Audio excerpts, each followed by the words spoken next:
Simone Hayes stood in the corner of the Meridian Gallery, nursing a glass of sparkling water and watching strangers examine her life's work. At 28, she had finally achieved what she'd dreamed of since college, a solo exhibition of her architectural photography. The walls were lined with her images, capturing the soul of buildings. The way light danced through steel and glass, how shadows told stories of human ambition frozen in concrete and stone. She smoothed down her simple black dress. Feeling out of place among the art collectors and their designer labels and bold jewelry, photography was her language, not small talk. Through a camera lens, she could speak volumes. Face to face, words often failed her. A friend's concern you're hiding again?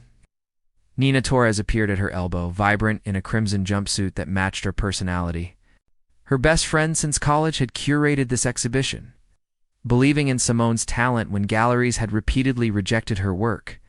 "I'm observing," Simone corrected with a small smile. "It's what photographers do." Nina rolled her eyes. "What photographers do is live life so they have something worth capturing." "When was the last time you went on an actual date?" Simone's cheeks warmed. "We're not having this conversation here. We're having it everywhere until you listen." Nina steered her toward a quieter alcove near a dramatic photograph of the city's oldest cathedral. "You're brilliant, Simone. Beautiful. Successful now. But you can't spend your entire life behind a camera lens." "I've been busy building my career," Simone said defensively, though her voice dropped to barely a whisper. "Besides, I wouldn't even know where to start. I've never actually dated anyone. Never even kissed someone properly. At 28, that's basically unheard of, right? Who would want someone so inexperienced?" The accidental witness, what Simone didn't notice, was the tall figure who had paused near her cathedral photograph. Callum Reid had come to the gallery on his brother's recommendation, seeking art for his new headquarters. He'd built a quantum computing empire from a college dorm room, revolutionizing data processing and making billions before technology made sense to him. Algorithms followed logical patterns. Human emotions, however, remained mysteriously complex. He'd been studying the interplay of light in Simone's photograph when her confession drifted to his ears. The raw honesty in her voice made him freeze. In his world of calculated moves and strategic partnerships, such genuine vulnerability was rare. He found himself listening, not from nosiness, but from an unexpected fascination. "A collision of worlds, that one's my favorite," a deep voice said behind Simone. Causing her to jump, she turned to find herself looking up at a man who seemed to command the space around him simply by existing. He was tall, lean but solid, with dark hair that looked professionally styled, yet slightly mussed, as if he'd run his hands through it while solving complex problems. His eyes were in striking shade of blue-gray, intelligent and assessing. He wore a charcoal suit that probably cost more than her camera equipment. "The cathedral," he continued, gesturing to the photograph. "You've captured something most people miss. It's not just about the architecture. You've photographed hope." Simone blinked, surprised. Most viewers commented on technical aspects or the dramatic lighting. No one had mentioned emotion. "That's exactly what I was trying to show." "How did you know?" A slight smile touched his lips. "I spend my days building technology that processes information at impossible speeds. But speed isn't wisdom. Your work reminds me that some things can't be rushed or computed. They have to be felt." Nina, ever perceptive, had quietly slipped away, leaving them alone. An uncomfortable recognition. "I'm Callum Reid." He extended his hand. His grip was firm, warm, and Simone felt a jolt of electricity that had nothing to do with static. Simone Hayes, the photographer. She cringed internally at the obvious statement. "I know. Your name's on the exhibition." His eyes held something she couldn't quite read. "I'm looking for someone to photograph my company's new headquarters. We've designed a building that blends quantum concepts with physical space. It needs someone who understands that architecture is more than just structures." This was the opportunity she'd been working toward. A commission from someone like Callum Reid could launch her career into an entirely new stratosphere. Yet something in his gaze made her nervous in a way that had nothing to do with business. "I heard what you said," he added quietly, his voice low enough that only she could hear. "A moment ago, to your friend." Simone's blood turned to ice. Humiliation crashed over her in waves. Of course, a successful billionaire probably thought her admission was amusing. Or pitiable. She wanted the gallery floor to open and swallow her whole. "I should apologize for eavesdropping," Callum continued, seeing the panic in her eyes, "but I won't apologize for being impressed." "Impressed?" Simone's voice came out strangled. "That I'm a 20-year-old with the romantic experience of a sheltered teenager? Impressed that you've had the courage to focus on building something meaningful instead of wasting time on meaningless connections." His expression was serious now, intense.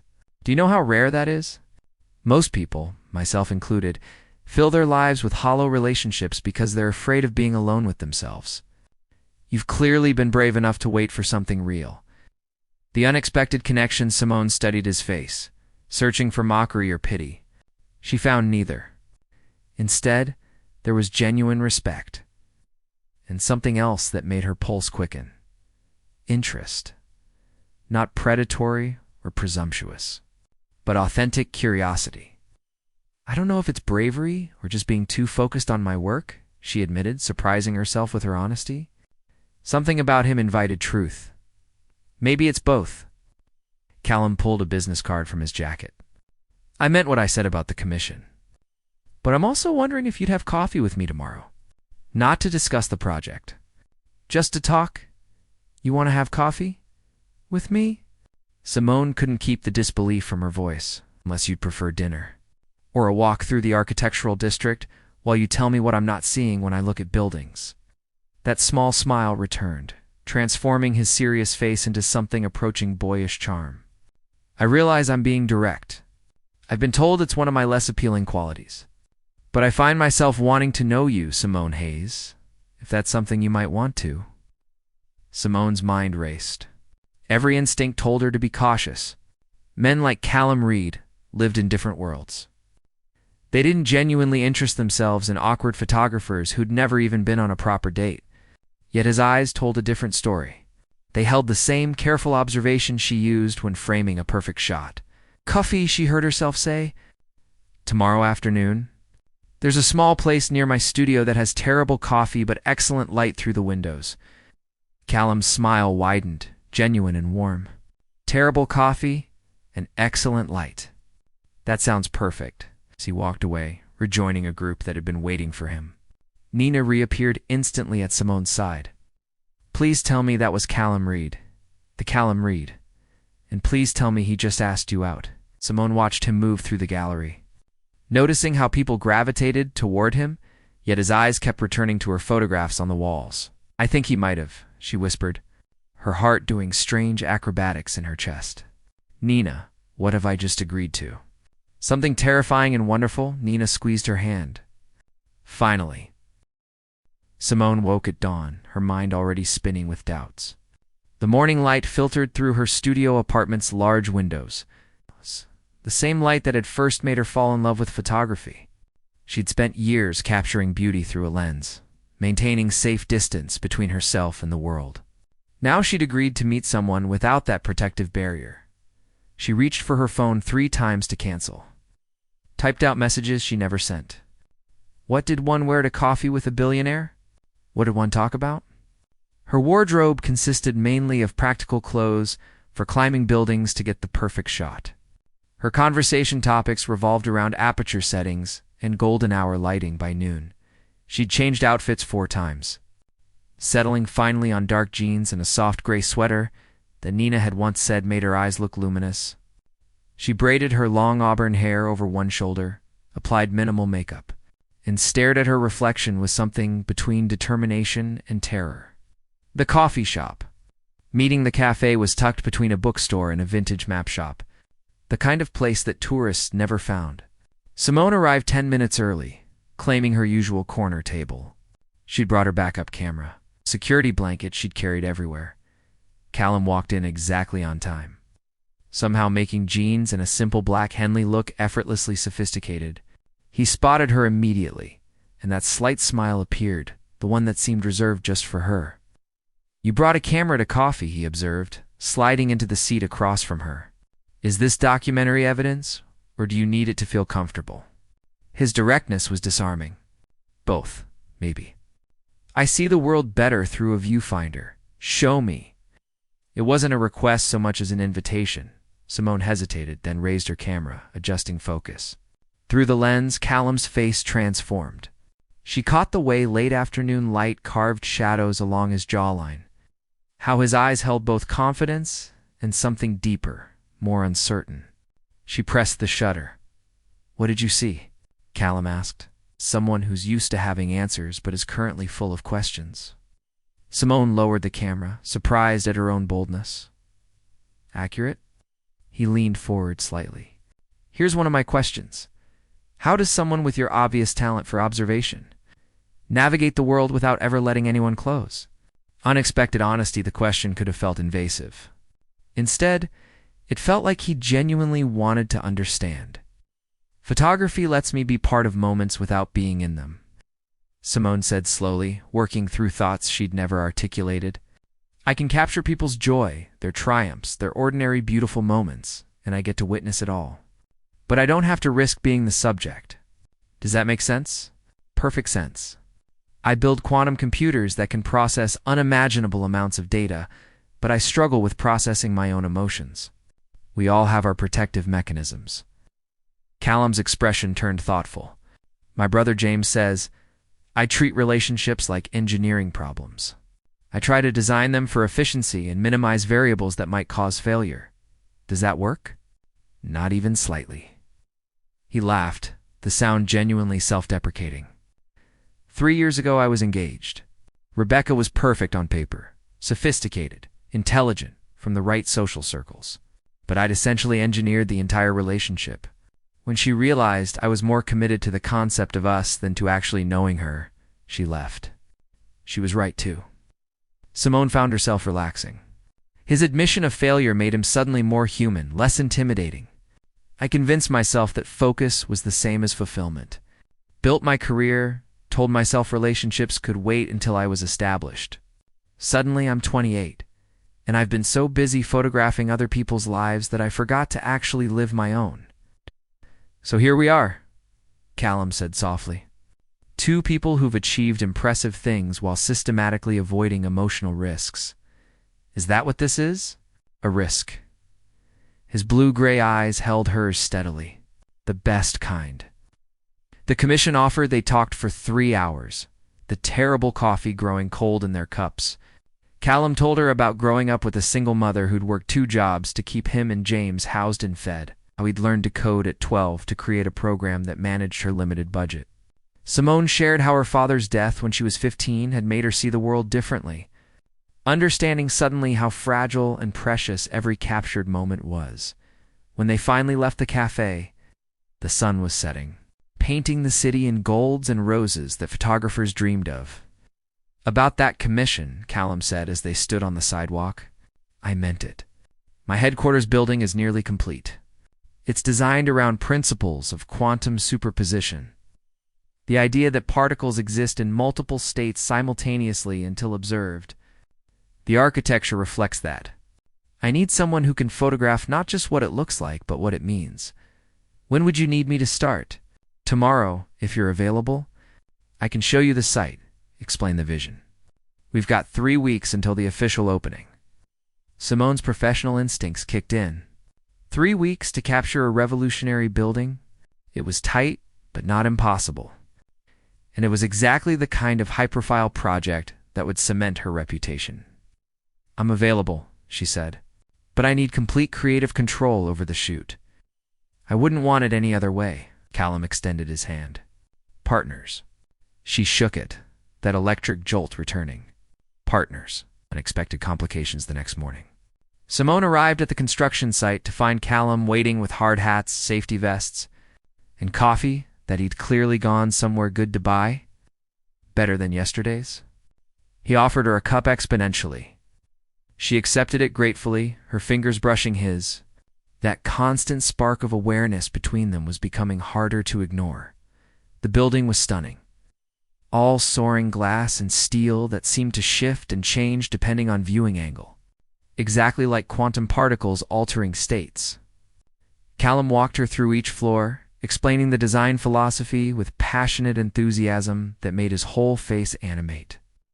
"You really love this?" Simone observed, snapping test shots as they explored. "I love creating things that seemed impossible," Callum admitted. "Pushing boundaries, solving problems no one else has solved. It's the only time my mind feels completely clear." They climbed the rooftop, emerging into golden afternoon light. The city spread below them in all directions, a landscape of steel and glass and human ambition. "This is where I need the signature shot," Callum said. "Something that captures the building in context with the city, showing how it's both part of the landscape and distinct from it." Simone moved around the rooftop, analyzing angles, considering light. She was so absorbed, she didn't notice how close Callum had gotten until his voice came from directly behind her. "You're completely transformed when you work," he said quietly, "like you forget to be self-conscious."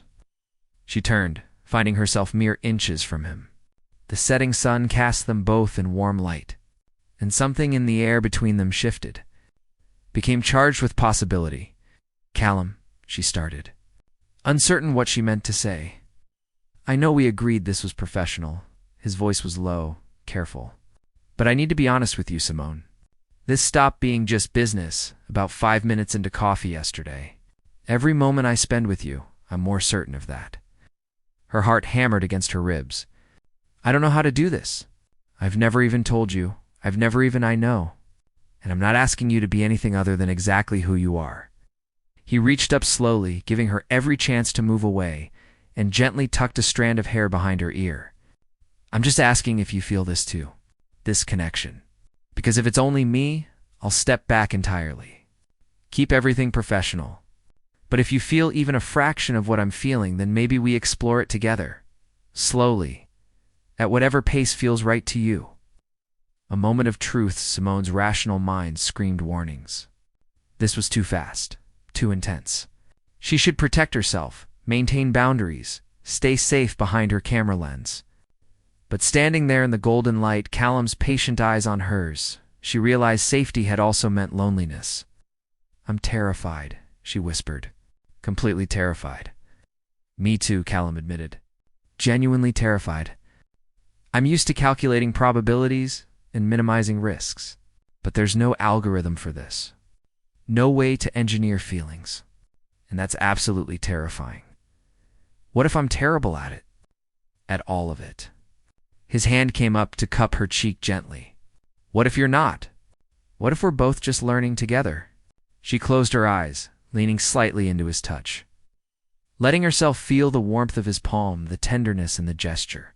When she opened her eyes again, his face was so close, his expression so open and vulnerable that her fear began to transform into something else.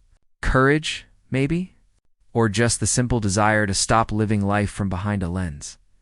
Slowly she breathed. "You promise we'll go slowly? As slowly as you need?" "I promise." His thumb traced her cheekbone softly. "Can I kiss you, Simone?" The photography project became a dance of professional boundaries and growing personal connection. Simone spent her days capturing Callum's building in every possible light: dawn's soft pinks, harsh noon whites, evening's deep golds. Each evening, they'd review the day's shots together, their discussions shifting seamlessly from technical aspects to deeper conversations about dreams, fears, and the lives they'd built in isolation. Callum proved true to his promise of patience. He never pushed, never demanded more than Simone was ready to give. Their second kiss happened a week later in her studio, surrounded by printed photographs drying on lines. Their third was in his office, late at night, when she'd brought him dinner after noticing he'd worked 16 hours straight. Each kiss deepened the connection. But Callum always let her set the pace, reading her uncertainty and meeting it with steady reassurance. Ghosts of the past, 2 weeks into the project. Simone arrived at the building to find Callum tense, his usual calm facade cracked. A striking woman with perfect hair and designer everything was leaving as Simone entered. "Rebecca," Callum said flatly when Simone raised questioning eyebrows. "My ex-fiancé." She heard about the building opening and wanted to reconnect. Are you okay? Simone set down her camera bag, moving closer. She reminded me of every way I failed at that relationship, every emotional conversation I avoided, every time I chose work over genuine connection. He ran his hands through his hair, frustration evident. She wasn't wrong, Simone. I was terrible at letting her in, but you learned from it. Simone reached for his hand. You're not that same person anymore, am I not? His eyes met hers, vulnerable and uncertain. How do you know I won't do the same thing with you? Retreat into work when things get difficult. Choose comfortable efficiency over complicated emotions. Parallel fears. Simone recognized the fear in his expression because she carried the same uncertainty. Can I show you something? She pulled out her phone, scrolling to a photo album she'd never shown anyone. Pictures of her mother's funeral, images she'd taken obsessively in the months after her father's death. Dark, brooding photographs full of grief and anger. After Dad died, I photographed everything compulsively, trying to freeze moments because I'd learned how quickly they could end. I built my whole career on that fear preserve.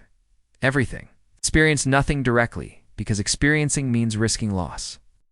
She looked up at him. Nina says I've been photographing life instead of living it. She's right. So we're both walking around carrying old wounds and using them as excuses to avoid new risks. Callum pulled her closer. That's not particularly noble or romantic, is it? No, Simone laughed softly. It's just human. Messy and complicated and human. The crisis point, the building's grand opening, was scheduled for Friday. By Wednesday, Simone had captured hundreds of stunning images, each one telling part of the building's story. But that evening, disaster struck. Her studio was broken into. Nothing was stolen except her external hard drives containing every raw file from the entire 3-week shoot. The backup drives. Everything. When Callum arrived after her frantic call, found her sitting amid the chaos of her ransacked studio, tears streaming down her face. 3 weeks of work, she whispered. Your opening is in 2 days, and I have nothing. I have failed you completely. Milt beside her, pulling her into his arms. You haven't failed anyone. We'll figure this out. How? There's no time to reshoot everything. Your investors, your opening, the press coverage. Her voice broke. This was supposed to be my breakthrough, and I've ruined it. I've ruined everything for you. The unexpected solution. Listen to me. Callum tilted her face up gently, his thumbs wiping away her tears. The building doesn't matter. The opening doesn't matter. Right now, in this moment, the only thing I care about is that you're okay. Do you understand that? But your project is just a building. Impressive, yes.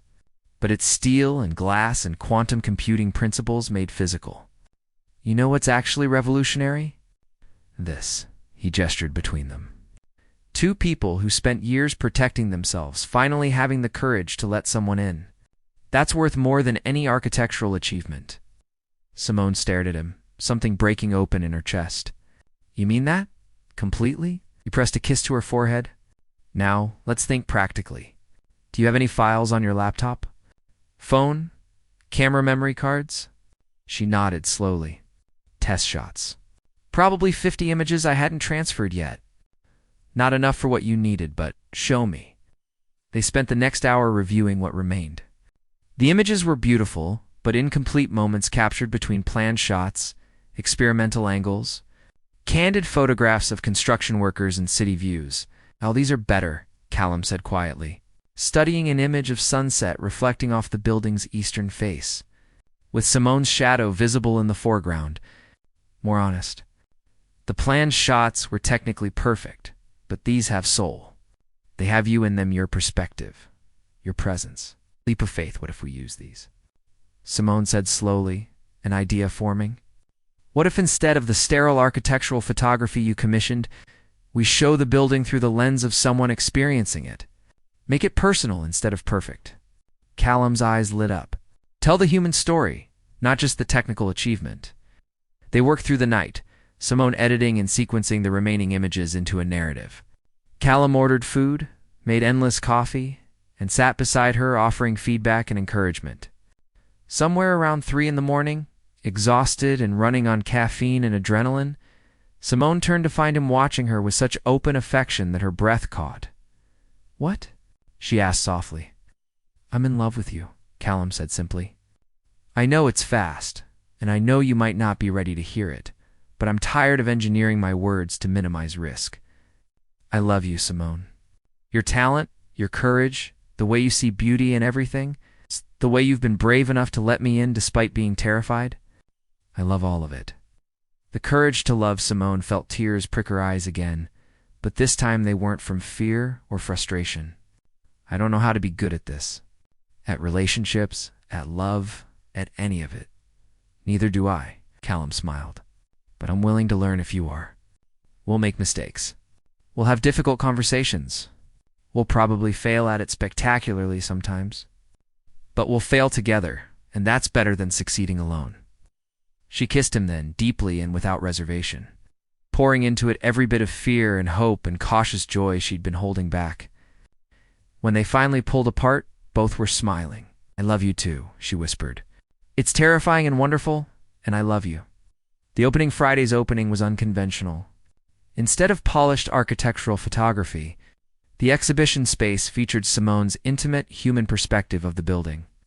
Images of workers eating lunch against quantum-designed walls. Sunset light filtered through revolutionary glass structures. Callum's silhouette standing on the rooftop where they'd first kissed. The investors loved it. The press called it refreshingly authentic. Simone barely noticed the acclaim. She was too busy standing beside Callum, their fingers intertwined, watching people experience her work. You know what's funny? Callum murmured in her ear. I built this entire building trying to make something revolutionary. But the most incredible thing to come from this project is you. Us. Nina appeared at Simone's other elbow, champagne in hand.